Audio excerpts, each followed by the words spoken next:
經引導。羅伯特·路易斯·史蒂文森。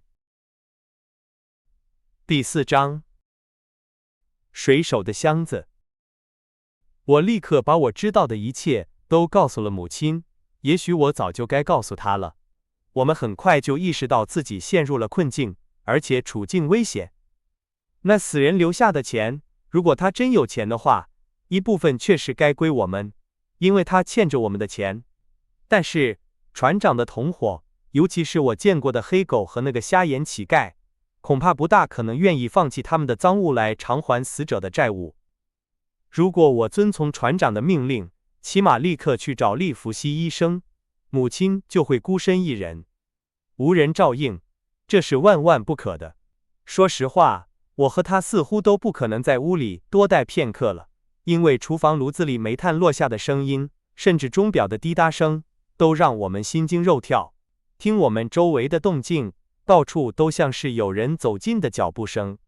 客廳地板上躺着船長的屍體，一想到那個可惡的瞎眼乞丐就在附近徘徊，隨時可能回來，有那麼一會兒，真像俗話說的，我嚇得魂飛魄散，必須盡快做出決定。最後，我們想到一起去附近的村子求助，說幹就幹。我們連帽子都沒戴，就那樣跑了出去。外面一片漆黑，霧氣冰冷。雖然從我們家看不到村子，但它其實離我們只有幾百碼遠，就在旁邊小海灣的另一邊。最讓我感到慶幸的是，村子的方向和那瞎子來的方向相反，他離開時也肯定是朝那個方向走的。我們在路上沒花多少時間，雖然時不時會停下來，拉着手，豎起耳朵聽動靜，但除了海灘上傳來大海沉悶的咆哮聲和樹林裡烏鴉的呱呱叫聲，什麼異常的聲音也沒有。我們到達村子時，家家戶戶已經點上了蠟燭。我永遠也忘不了，當看到門窗透出的昏黃燈光時，我是多麼高興。但是，後來才發現，除了這點光亮，我們在這裡幾乎得不到任何幫助。因為說來男人們真該感到羞愧，沒有一個人願意跟我們一起回本堡海軍上將客棧。我們越是訴說我們的困境，所有的人，無論男女老少，就越是緊緊地躲在自己家裡，不肯出來。弗林特船長的名字，我雖然不熟悉，但村裡有些人卻如雷貫耳，嚇得他們魂不附體。而且，有幾個在離本堡海軍上將客棧不遠的地裡幹活的男人，記得在路上看到過幾個陌生人，以為他們是走私犯，便遠遠地避開了。至少有一個人還在一個叫基特洞的地方看到過一艘小船，所以只要是船長的同夥，就足以把他們嚇個半死。總而言之，雖然有些人表示願意騎馬去找住在另一個方向的利弗西醫生，但沒有一個人肯跟我們一起去保衛客棧。都說懦弱是會傳染的，但另一方面，道理也很有說服力。所以，等大家都七嘴八舌地說完了自己的看法，我母親便對他們說了一番話。她說，她絕不會放棄她兒子應得的錢，她兒子已經沒有父親了。如果你們都不敢去，她說，我和吉姆敢去。我們這就回去。謝謝你們這些膽小如鼠的大塊頭，我們就是拼了這條命，也要打開那個箱子。克羅斯利太太，多謝你把這個袋子借給我，等我拿到了我們應得的錢，就回來還你。我自然說要跟母親一起去，大家也自然都為我們的魯莽擔憂，但即便如此，還是沒有一個男人肯陪我們。他們最多也就是給了我一把上了膛的手槍，以防我們遭到襲擊，並且答應備好幾匹套好鞍的馬，萬一我們回來時被人追趕。此外，還派了一個男孩先去請利弗西醫生，並找些帶武器的人來幫助我們。當我們出發，踏入寒冷的黑夜，開始這場危險的冒險時，我的心砰砰直跳。一輪滿月正開始從濃霧的邊緣探出他紅彤彤的臉盤。這讓我們加快了腳步，因為毫無疑問，等我們再回到村子時，天色一定會亮如白晝，那樣我們的行蹤就會被監視我們的人發現了。我們沿着樹林悄悄地迅速前進，一路上沒看到也沒聽到任何讓我們更加恐懼的事情。終於，我們大大鬆了一口氣，本堡海軍上將客棧的門在我們身後關上了。我立刻插上了門栓。我們在黑暗中待了一會兒，喘着粗氣，屋裡除了船長的屍體，再沒有別人。然後，母親從櫃檯上拿了一支蠟燭，我們手拉着手，走進了客廳。死者還像我們離開時那樣躺着，臉朝上，眼睛睜着，一只胳膊伸着。拉下窗簾，母親小聲說，他們可能會從外面偷看我們。現在，她在我拉下窗簾後補充道，我們得從他身上拿到鑰匙。我倒想知道，誰敢碰他？她帶着一絲哭腔說道。我立刻跪了下來，在地板上，靠近死者的手邊，有一張小小的圓形紙片，一面是黑的。我毫不懷疑這就是黑色的信號。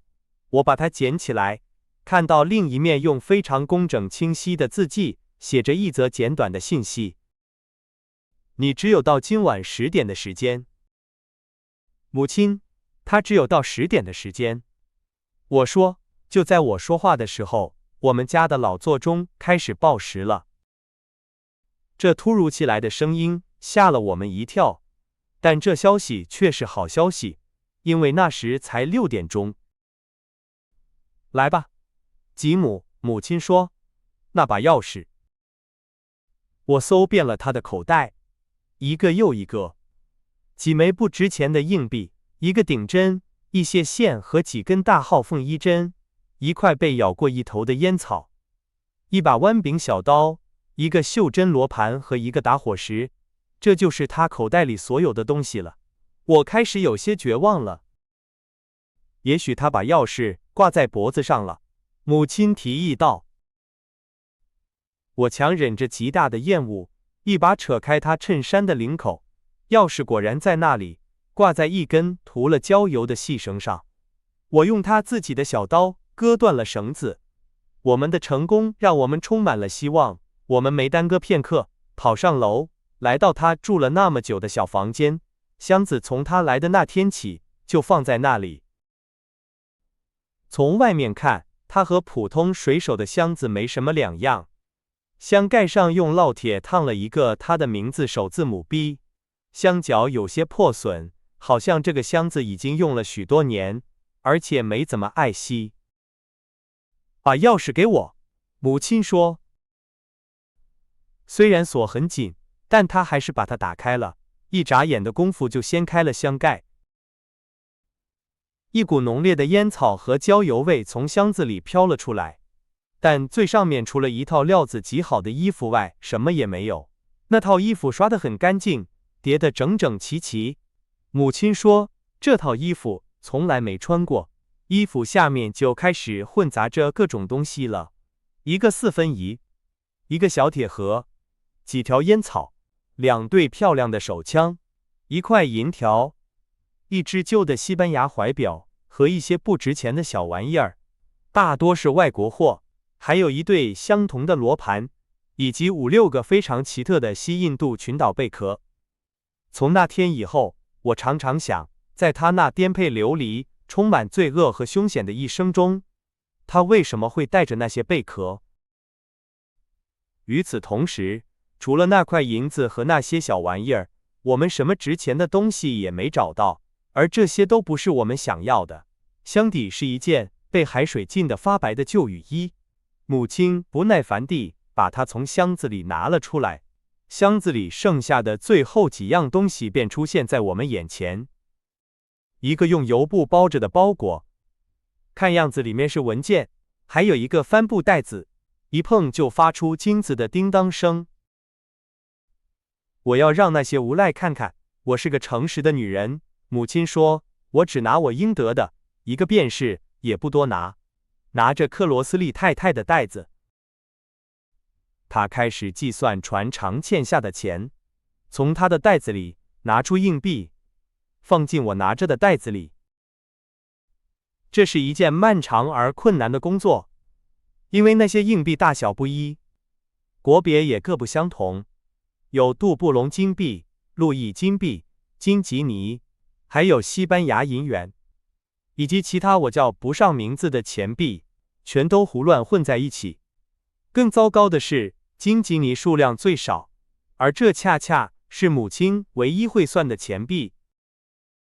我們才幹了一半，突然我把手按在母親的胳膊上，因為在寒冷寂靜的空氣中，我剛剛聽到了一個讓我汗毛倒豎的聲音。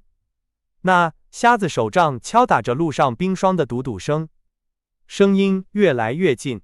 我們倆屏住呼吸，一動不動地坐着。然後手杖重重地敲打着客棧的門，接着我們聽到門把手轉動，門栓咯咯作響。那個不幸的家伙想闖進來。隨後屋裡屋外都陷入了長時間的寂靜。最後我們又聽到了手杖敲打的聲音。令我們欣喜若狂、感激涕零的是，那聲音漸漸遠去，直到完全聽不見了。母親，我說，把所有的都拿走，我們快離開這兒。我敢肯定，門從裡面鎖上了這件事已經引起了那個乞丐的懷疑。很快他們就會成群結隊地來了。說實話，任何認識那個可怕瞎子的人都無法想象，當我插上門栓時，心裡有多麼慶幸。但是我的母親儘管嚇得要命，卻不肯多拿一個便是。當然她也不肯少拿。她告訴我，離起點還早着呢，她知道自己的權利，不打算放棄。她還在跟我爭論。這時遠處山頂上傳來一聲低低的口哨聲，這對我們倆來說已經足夠了，綽綽有餘了。我已經拿到的這些我就拿走了，母親說着，猛地站了起來。那我就拿這個來湊個數吧，我說着，抓起了那個郵布包裹。片刻之後，我們摸索着走下樓梯，四周一片昏暗，因為點着的蠟燭，我們留在了樓上空箱子旁邊。很快，我們打開了門，飛快地逃了出去。說實話，我們並沒有操之過急。因為霧氣開始迅速消散，月光已經照亮了路兩旁的高地，只有在山谷的最底部，還殘留着一層薄薄的霧靄，它環繞着小酒館的門，掩護了我們逃跑的最初幾步。走到離村子還不到一半路程，剛過小山腳下一點，我們就會完全暴露在月光之下。不僅如此，我們已經聽到幾個人跑動的腳步聲。朝那個方向望去，一盞燈左右搖晃着，迅速前進，表明新來的人中有一個提着燈籠。好兒子，母親說，拿着錢，快跑，我要暈倒了。我想我們倆這下肯定完蛋了。我多麼詛咒我們鄰居的懦弱，我多麼責怪我可憐的母親，怪她的誠實和貪婪，怪她之前的魯莽和現在的虛弱。幸運的是，我們已經到了小橋邊，我扶着他搖搖晃晃地走到對岸。就在那裡，正如他剛才所說，他嘆了口氣，倒在了我的肩膀上。我不知道自己哪來的力氣做完這一切，而且恐怕我做得有些粗魯。但事實是，我設法把他拖到了河岸的低處，幾乎就在小橋的橋洞下面。再遠我就挪不動他了，因為小橋太低。我只能爬進去躲藏，所以我們只好待在那裡。母親在外面，清晰可見，我們倆離客棧足夠近，可以聽到裡面說些什麼。